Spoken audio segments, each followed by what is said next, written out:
بسم اللہ الرحمن الرحیم۔ معزز سامعین،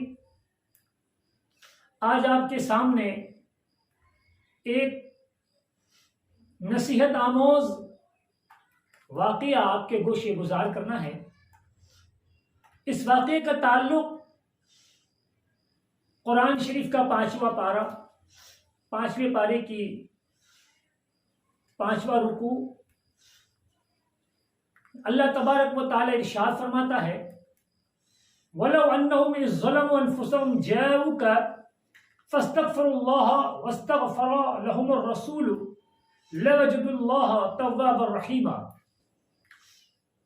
اعلیٰ حضرت فاضل بریلوی اپنے ترجمے میں ارشاد فرماتے ہیں اس آیت مقدسہ کے، اور اگر جب وہ اپنی جانوں پر ظلم کریں تو اے محبوب تمہارے حضور حاضر ہوں اور پھر اللہ سے معافی چاہیں اور رسول ان کی شفاعت فرمائیں تو ضرور اللہ کو بہت توبہ قبول کرنے والا مہربان پائیں۔ میرے دوستو، اس آیت مقدسہ کی بہت ہی لمبی تفسیر ہے۔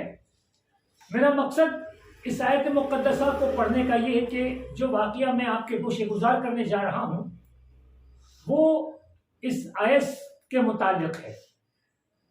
تو میرے دوستو، میں اس آیت کی روشنی میں آپ کو نہیں لے جانا چاہتا ہوں، میں آپ کو ایک واقعہ آپ کے گوشے گزار کر دوں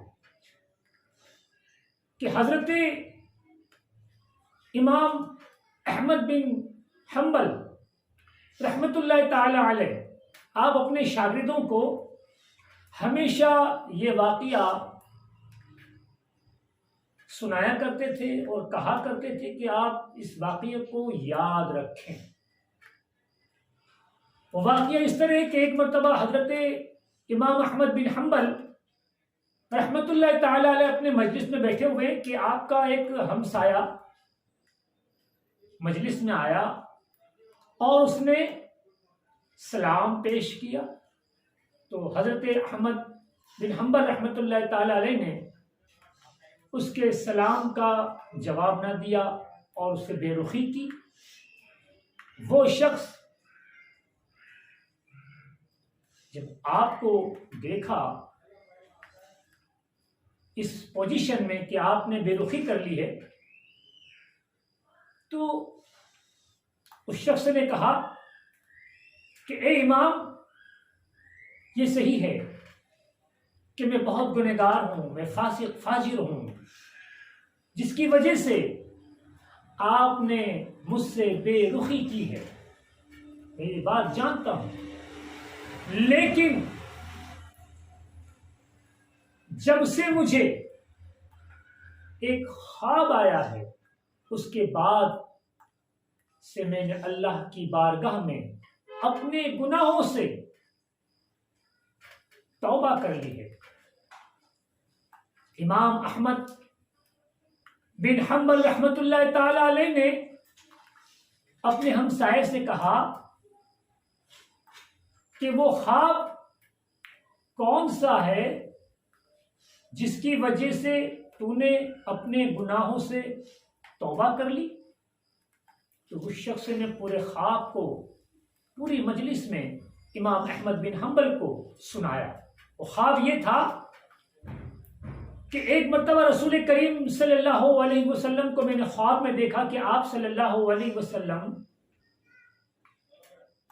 تخت پر بیٹھے ہوئے ہیں اور وہاں پر تمام دیگر حضرات بھی آپ کے سامنے باادب بیٹھے ہوئے ہیں، اور ایک کے بعد دیگر تمام لوگ سرکار کی بارگاہ میں کھڑے ہو رہے ہیں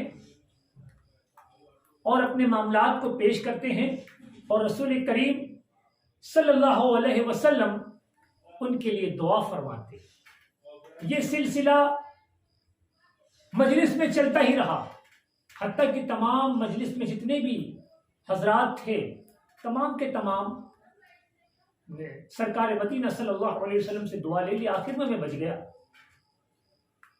مجھے کھڑے ہونے میں ڈر لگ رہا تھا، مجھے حیا آ رہی تھی کہ میں فاسق و فاجر میں گنہگار آدمی اور اتنی بڑی بارگاہ میں کس منہ سے کھڑا ہوں۔ مجھے حیا آ رہی تھی، میں کھڑا نہیں ہو رہا تھا۔ اتنے میں رسول کریم صلی اللہ علیہ وسلم نے ارشاد فرمایا کہ اے شخص تو کیوں کھڑا نہیں ہو رہا؟ تو میں نے رسول کریم صلی اللہ علیہ وسلم کی بارگاہ میں عرض کی کہ اللہ کے رسول صلی اللہ علیہ وسلم، میں فاسق و فاجر میں بہت گنہگار ہوں، میں آپ کے سامنے کھڑے ہونے کے لیے شرمشار ہوں کہ کس چہرے سے، کس منہ سے میں آپ کے سامنے اپنی بات عرض کروں۔ تو رسول کریم صلی اللہ علیہ وسلم غفور الرحیم ہیں آپ۔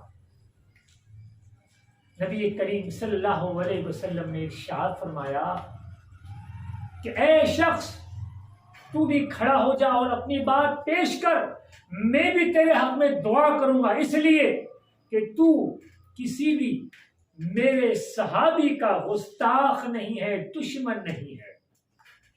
تو میں نے بھی سرکار کی بارگاہ میں اپنی بات پیش کر دی، اور رسول کریم صلی اللہ علیہ وسلم نے میرے حق میں دعا کی۔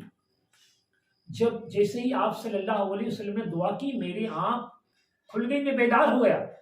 تو میں نے یہ محسوس کیا کہ میرے دل میں جتنے بھی گناہ تھے، پاپ تھے، اور لوگوں کے لیے حسد اور کینہ کپٹ تھا، اس سے میں پاک ہو گیا۔ اللہ اکبر! دیکھا میرے دوستو،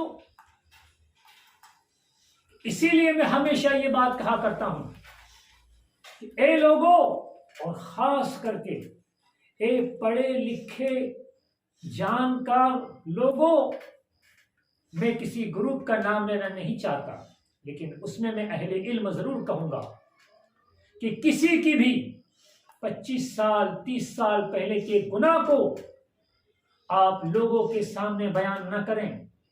آپ اتنا جانتے ہو لیکن یہ بھول جاتے ہو کہ ابھی قیامت کو، اور ابھی قیامت باقی ہے، اور قیامت کی صبح تک توبہ کا دروازہ کھلا ہوا ہے، اور نہ جانے اللہ نے کب کسی کو توبہ کی توفیق دے دی ہو اور اس کے گناہ معاف ہو گئے ہوں، اور تم اس کے گناہوں کو لے کر لوگوں میں چرچا کر رہے ہو۔ تمہیں شرم آنی چاہیے کہ تم پڑھے لکھے ہو کر بھی کسی کی ایک پوشی میں کے تعلق سے کیا آپ کو احادیث نہیں معلوم کہ لوگوں کے ایپ کو فاش کرتے ہو؟ خاص کر کے اہل علم میں یہ میں خاص بات پاتا ہوں۔ تو اسی لیے میرے دوستو، ہمیں چاہیے کہ ہم کسی کے بھی عیب کو فاش نہ کریں، ہم کسی کے بھی عیب کو ظاہر نہ کریں۔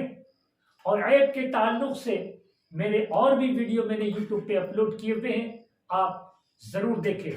تو میرے دوستو، میرے یوٹیوب چینل کا نام ہے یوسف صابری، اور میرا موبائل نمبر ہے 9824460905۔ الحمدللہ میرا میڈیکل ہے، اور میرے یہاں سے میں آیوریدک دوا الحمدللہ میں خود بناتا ہوں۔ تو آپ کسی بھی قسم کی دوا کے لیے، کسی بھی امراض یا کسی بھی مرض کی دوا کے لیے اگر آپ مجھ سے رابطہ کرنا چاہیں تو میرے موبائل نمبر سے آپ مجھ سے رابطہ کر سکتے ہیں۔ اللہ حافظ، السلام علیکم ورحمۃ اللہ وبرکاتہ۔